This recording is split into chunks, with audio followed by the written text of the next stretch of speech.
New post-war Old Dutch cleanser, famous for chasing dirt, presents Nick Carter, famous for chasing crime.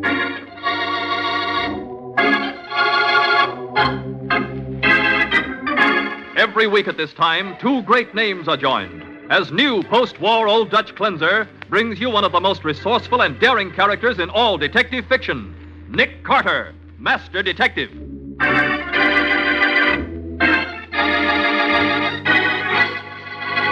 Nick, she said she locked all the doors and windows, but don't you think we ought to check them, just in case?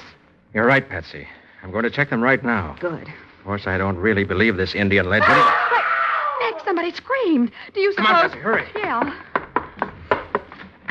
Locked, confound it. Well... Oh, Nick, look. Yes, we're too late. She's dead. Yes, Patsy. With a red arrow in her heart. Now, the case of the Red Arrow. Today's adventure starring Lon Clark as Nick Carter. Brought to you by new post-war Old Dutch cleanser. As Miss Harriet Hartwell removes the hairpins from her iron gray hair before going to bed, it's a stern, determined face that looks back at her from the mirror.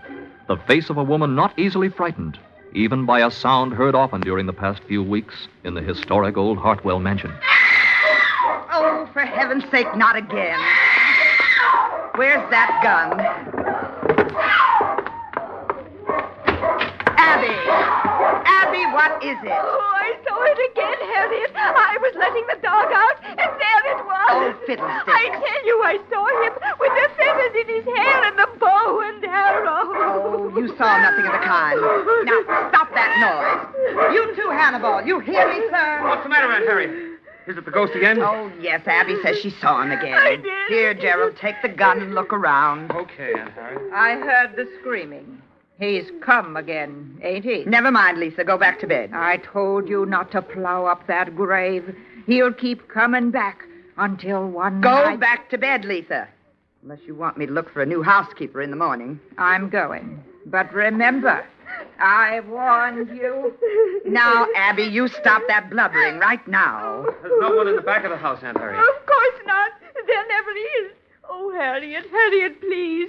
Let's get out before it's too late. What? Let a dead Indian run me out of my own house? I should say not. Perhaps you only imagined it, Miss. I did not. I tell you, I saw him. Oh, Harriet, listen to me. You can't fight a ghost. Oh, can't I, huh? Well, I'm going to make this particular ghost wish he'd never been born.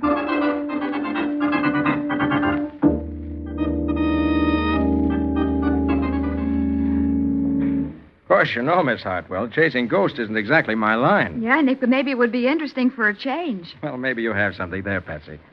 Tell me about the ghost anyway, Miss Hartwell. Well, the old Hartwell place is about 50 miles up the river. I see. And when my great-great-grandfather, General Absalom Hartwell, built it back in 1815, the Indians around that section were pretty riled about it. Why?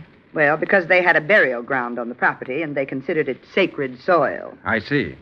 Now, among the graves was that of Red Arrow, one of their greatest chiefs. Uh-huh.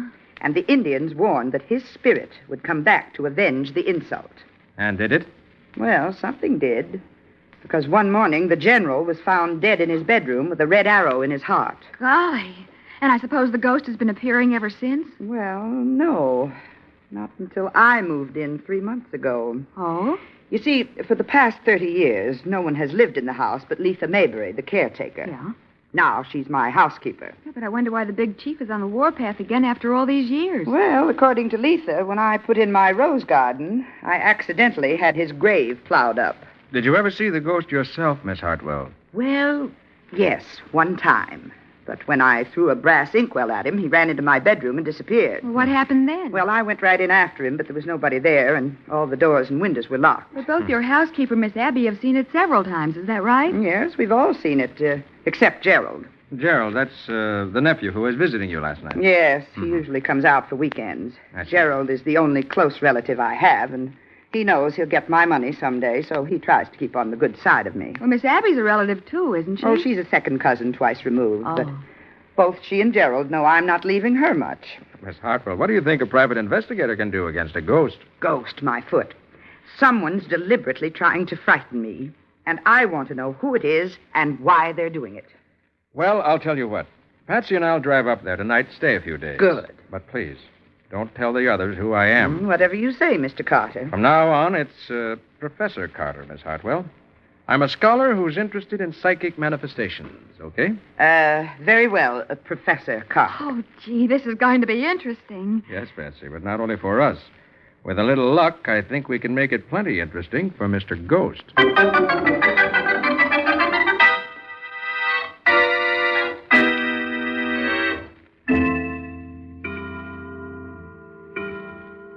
Yes, there is definitely an aura about this house conducive to psychic phenomena. Wouldn't you say so, Miss Bowen? Absolutely, Professor. Well, it's 11 o'clock. I think I'll turn in. Yes, it's time we all went to bed. Oh, did you take the dog out, Abby? Oh, yes. Hannibal and I had a lovely walk in the garden. Did Letha show you your room, Miss Bowen? Yes, thank you, at the head of the stairs. Oh, your room is on the ground floor, Professor Carter. I thought you'd prefer that. Well, that's very thoughtful of you. Did I tell you that the ghost has never been seen upstairs? Why, no. How very interesting. Yes, that's why nobody but Aunt Harriet will sleep down here. Well, night all. Oh, wait a minute, Gerald. I'm going up, too. I don't like to walk through the hall alone. Not after last night. Oh, Mr. Nesbitt, Yes, Professor? you say that every time the ghost has appeared, you made an immediate search and found all the doors and windows locked on the inside. Yes, every time. I happen to be here on each occasion. Oh, imagine what would have happened if we'd been alone. That's what I was thinking. Oh, Well, good night. Good night. And good luck with your ghost chasing. good night, Professor. Good night, Miss Bowen. Good night, Good night. Miss Abby. Mr. Nesbitt? I think I'll retire, too. Is there anything you need, Professor Carter? No, thank you, Miss Hartwell. Patsy and I'll sit here for a while and watch for our friend, the Redskin. Well, I just hope you catch him. Good night. Good Good night. night. Well, Professor, what do you think? It's hard to tell, Patsy. But the fact that the ghost always appears on this floor and everybody but Miss Harriet sleeps upstairs is a help. Yes, from this room you can keep an eye on the front stairway. And there aren't any back stairs. That's what I mean. They're all penned in. Even Miss Harriet herself. There's only one door to her room, and I can see that from here. What do you think of her, Nick? Miss Harriet? Oh, she's a great old girl. I'd hate to be that ghost when she catches it. That's the way I feel. Well, Lisa, I didn't see you come in. No. You and the professor was talking. Will you be wanting anything else before I go up to bed? No, thank you, Letha. Did you lock up? Yes, sir. I tested every door and window. Not that it will do any good against him. You've lived here a long time, haven't you? 30 years. Most of it all alone in this house, just like it was my own. And there wasn't never no trouble with him till she moved in. You mean Miss Harriet? I do. Moving the furniture around. Things that ain't been changed in 100 years. Plowing up the burial ground. Bossing everybody like as if she was a queen. Well, if you feel that way, why don't you quit? Me leave this house? No, sirree. I got more right here than she has. And I'll be here after she's gone. What makes you think Miss Harriet will go, Letha? She'll go. Chief Red Arrow will take care of that. You mean the way he took care of old General Hartwell? That ain't for me to say. I'm going up now. Good night. Good night. Good night. She's a pleasant person to have around. Oh. Wonder how far she'd go to get Miss Harriet out of here. That's what I was thinking. You know, Patsy, this place must be worth a lot of money. Yeah. Collection of Indian relics alone are the finest I ever saw. And did you see those things upstairs? Helmets, suits of armor, crossbows, antique guns. Oh, you mean the European collection? Uh-huh. Yeah, Miss Harriet said they belonged to her grandfather. Most of them are museum pieces. I've been thinking something, Nick, not to change the subject. What? Letha said she locked all the doors and windows. Oh, don't but- worry. I'm going to check them myself. What was that? Miss Harriet, come on, Patsy. Yeah. Miss Harriet! Miss Harriet, what's the matter? Oh, Nick, she doesn't answer. Did you scream, Miss Bowen? No, it was your Aunt Harriet. Well, maybe she fainted. Miss Harriet isn't the fainting type. Oh, wasn't that Harriet, Professor Carter? Yes, it was, Miss Abby. Confound it, the door's locked. Stand back, Patsy. I'll have to Yeah. break it in. Don't you dare. I won't let you. You haven't anything to say about it, Letha. No. Get away from there. Stop that. Get her off my back, Nesbitt. Get that. Got her. Now, calm down, Lisa. Take your hands off me. Calm down. Calm down. Oh, Professor, it's Harriet. Oh, Nick, she's dead. Yes, Patsy. with a red arrow through her heart.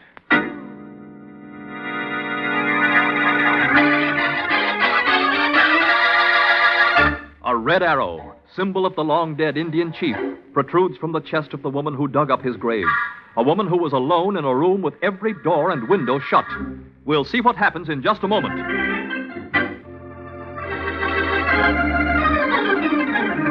Now, back to The Case of the Red Arrow. Today's adventure with Nick Carter, brought to you by new post-war Old Dutch Cleanser. Only a moment has passed since Nick broke into the locked bedroom to find Miss Harriet lying on the floor with a red arrow in her heart. There's only one door to this room, and the killer didn't come in or leave that way. I've been watching that. How about the windows, Nick? This one's locked on the inside. So this one, Nick. And the killer must still be in the room. Oh. What's this door? That's a closet. But if he's hiding there, he'd... No, nothing here but a few dresses. I tell you, it was Chief Red Arrow. He don't need no doors, no windows. He walks through the walls. You want to believe that, Letha? Go ahead. But I don't take any stock in ghosts. Not yet, anyway. Really, Professor Carter, that's an odd remark for a man who says he's interested in psychic phenomena. I'm a private investigator, Nesbitt. A detective? That's right, Miss Abby. Nothing must be touched until the police arrive. Will you phone them, Patsy? Of course, Nick. Oh, I knew something awful would happen. I warned her. I begged her to leave this house. Oh, you should have known those were the wrong tactics to use on Aunt Harriet, Miss Abby. She hadn't ought to have come here in the first place, changing things around, plowing up graves. No ghost did this, Letha. And no human being could have gone out and locked the windows after him on the inside. So it's someone who's in this house right now. Why, you don't mean one of us. That's exactly what I mean, Nesbitt. And I'm making it my business to find out which one of you it is.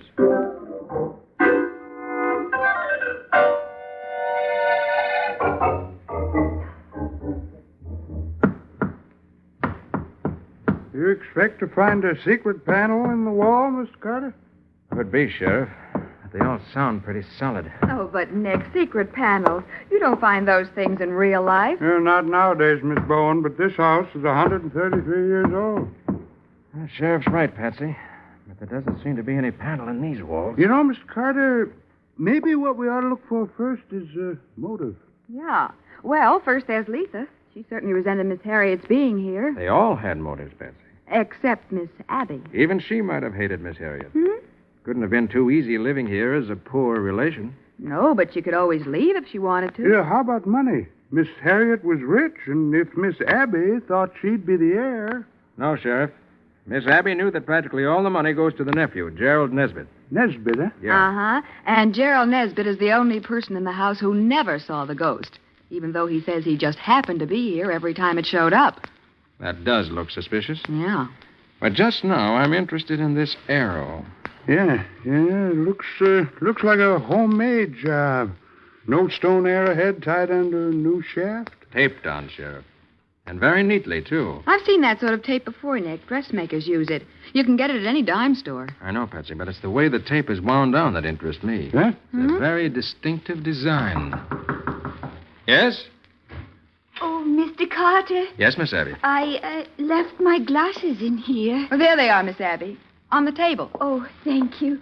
Mr. Carter, you don't really think that one of us... I'm afraid I do, Miss Abby. Oh, but we were all upstairs. Mr. Carter was trying to find a secret passageway in the walls, but didn't get nowhere. Oh, I'm sure there couldn't be anything like... Miss Abby, what's the matter? Oh, there he is again.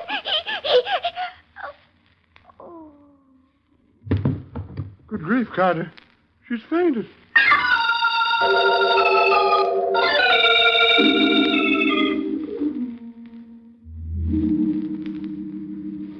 Here, Miss Abby.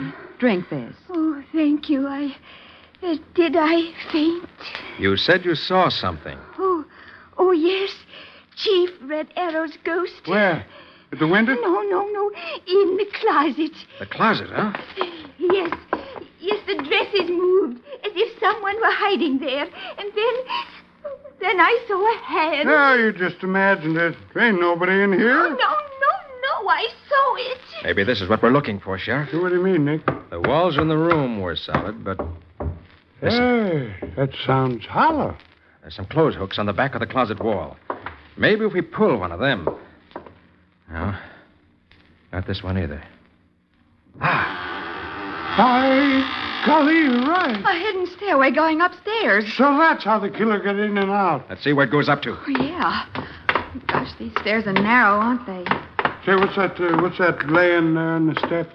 A blanket. And an Indian headdress with feathers. The ghost costume. Right, Patsy. Let's go on up. Yeah. No wonder we didn't see anybody using the front stairs. Here's another door at the top. Yeah. So where's the leader? Apparently we're in another closet. Here, let me push these clothes out of the way and we'll go into the room. Nick, these are men's clothes. Say, what the Well, Yeah, what's Where did you people come from? Well, you ought to know, sonny boy. What do you mean? Well, you come Wait a up minute, here. Sheriff. Wait. Nesbitt, you were the first one to come upstairs just before the murder. Did you come directly to this room? Yes. Why? Did anybody else come through here? No, of course not. So, that does it, young fella. You're under arrest for the murder of your aunt.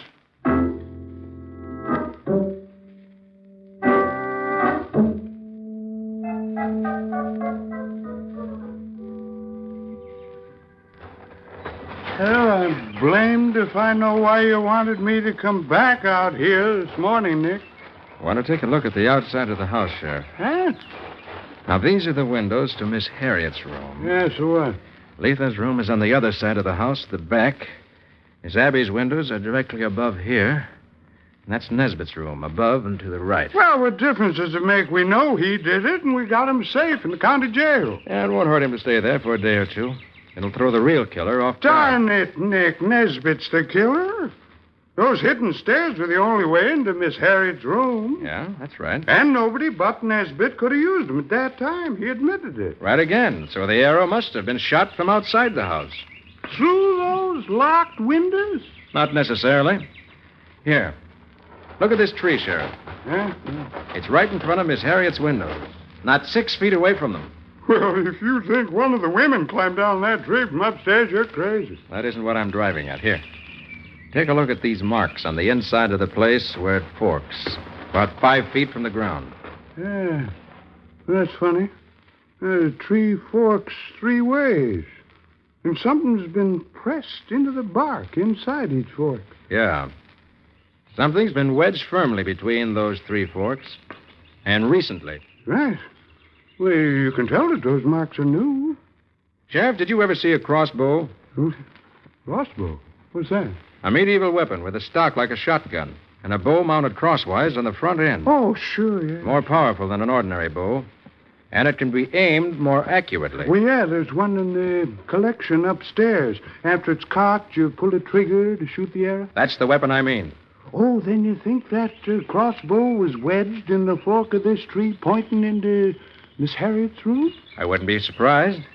Could easily be pulled loose from the tree fork and hauled into an upstairs window with a strong cord. And a cord around the trigger could pull the trigger by remote control. Well, maybe so, but still couldn't shoot through a closed and locked window without breaking it. You can't get away from that, Nick. Maybe not, Sheriff, but I'm doing my best. What are you two fooling around out here for? Suppose I ask you the same question, Letha. Isn't it time you were getting dinner? I'm doing the washing. Miss Abby always tends to the cooking on wash day. I see. That girl you brung with you is helping her, if you're interested. Looking for something, Letha? I'm looking for my clothes prop, that's what. Somebody moved it. Here, wait a minute. Can't hang up my clothes. Clothes prop. That's a pole about 7 feet long, isn't it? Well, yeah. Used to prop up the clothesline and hold the clothes off the ground. Here it is. Now, how in the name of common sense did it get around here in the tall grass? Here, let me see that. I catch the one that threw it out here. Never mind, Letha. I'll catch that person for you. Come on, Sheriff. I've got the answer now.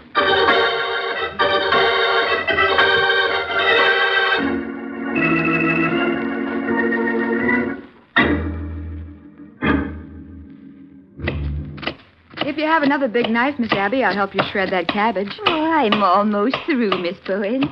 But if you'd like to take a look at the soup, I better get a long spoon to stir it with. there's one in the drawer of the cabinet over there. Thanks. This one that's been mended? Yes, the handle came loose and I put some tape around it.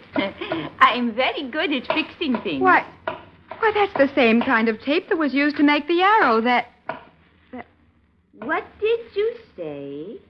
Well, the way this tape is wound around the spoon handle, that complicated way, that's the same as what was on that arrow. I wish you hadn't noticed that, Miss Bowen. It was you. You, Miss Abby. Yes, Miss Bowen. It was I. But you had no reason to kill her. No reason. How would you like to be a poor relation, always taking orders, watching her buy the best of everything, and having to get along with nothing yourself? I made up my mind that I was going to have nice things, too. What? You killed her for the money? But surely you know that practically everything goes to Gerald. Not if he's convicted of killing her, it doesn't. What? The law doesn't let a murderer profit by his crime. And I'm the only other relative Harriet had. I'll get it all. Maybe you would have, but now it's... You won't tell on me, Miss Bowen. What? You won't ever tell. Miss Abby, put down that knife. What? No, Miss Abby, please.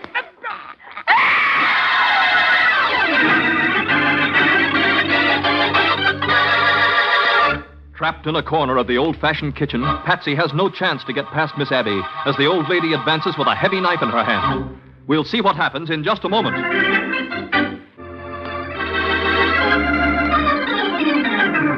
And now, the conclusion of The Case of the Red Arrow. Today's adventure with Nick Carter, brought to you by new post-war Old Dutch cleanser. In the kitchen of the historic Hartwell mansion, Patsy is alone with a murderess with a heavy knife in her hand, who advances slowly as she says, You won't tell on me, Miss Bowen. What? You won't ever tell. Miss Abby, put down that knife. What? No, Miss Abby, please. No! Take that if you don't mind. No, I'll kill you, too. I'll kill you. All right, Miss Abby. Be a good girl. Let go of me. Might hurt yourself if you try to pull away like that. All right, I've got the knife, Sheriff. Hold on to Miss Abby, will you? Sure will. Nick, she did it. She killed Miss Harriet. I know, Patsy. I know. The sheriff and I were just coming in to arrest her. And she wanted Gerald to be blamed. That's why the ghost never appeared unless he was here. So it was you who paraded around dressed up like an old Chief Red Arrow, was it, Miss Abby? Very well, I'll admit it. Yes. Got the idea when Letha warned Harriet that the chief's ghost would come back for revenge. And when I discovered that secret stairway, I knew just how it could be done. Yes. That stairway to Gerald's room made it appear that he was the only person who could have shot Miss Harriet from inside the house. When actually you shot her from outside the window. But, well, Nick, how could she do that? A crossbow, Patsy. What? Wedged in the fork of a tree outside the window. Fired by pulling a string tied to the trigger. Then quickly pulled up into Miss Abby's own room with a cord tied around the stock. But I don't see how in the world. The arrow was aimed at the center of Miss Harriet's window. When Miss Harriet opened the window for the night, the light inside the room threw her shadow on the tree trunk outside. Oh, And that's when Miss Abby pulled the string. what a setup. Hey, what if we hadn't found that secret stairway, though? Then there wouldn't have been no evidence against Gerald. You almost didn't find it, you idiots. What? Even after I put the blanket and headdress on the stairs for you to discover. So I had to pretend I saw something there, so you'd look closer. Well, Miss Abby, I got a nice cell waiting for you down in my jail. No. Awful sorry there ain't no secret panel for you to monkey with. But I guess you'll make out somehow.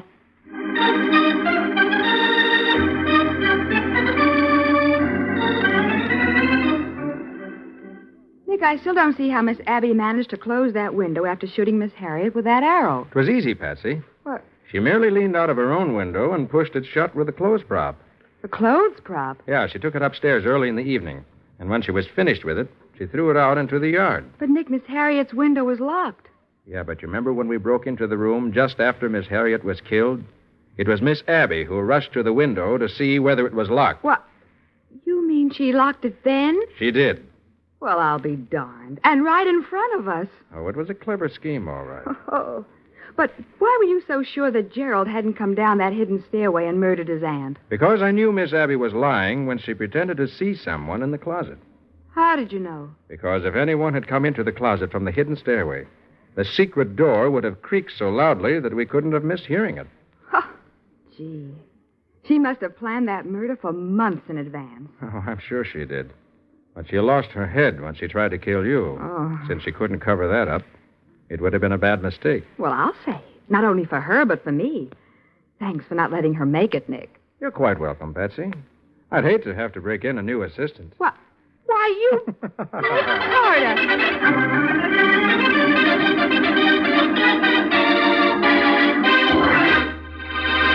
Can you tell us something about the adventure new post-war Old Dutch cleanser is going to bring us next week, Nick? Indeed I can, Mike. Next week, we're going to meet a brand new version of an old horse and buggy racket. It was so streamlined that it murdered 3 people. And the only clue to the solution was the fact that a lot of people suddenly started wearing new glasses. Well, that certainly sounds interesting. What do you call the adventure, Nick? I call it The Case of the Failing Eyes.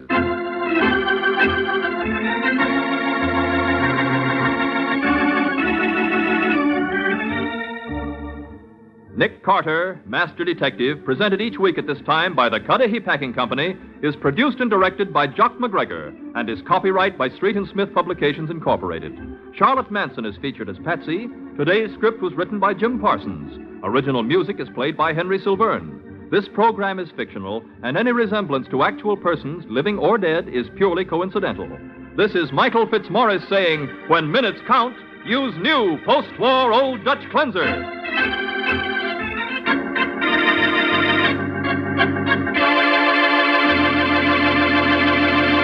This is the Mutual Broadcasting System.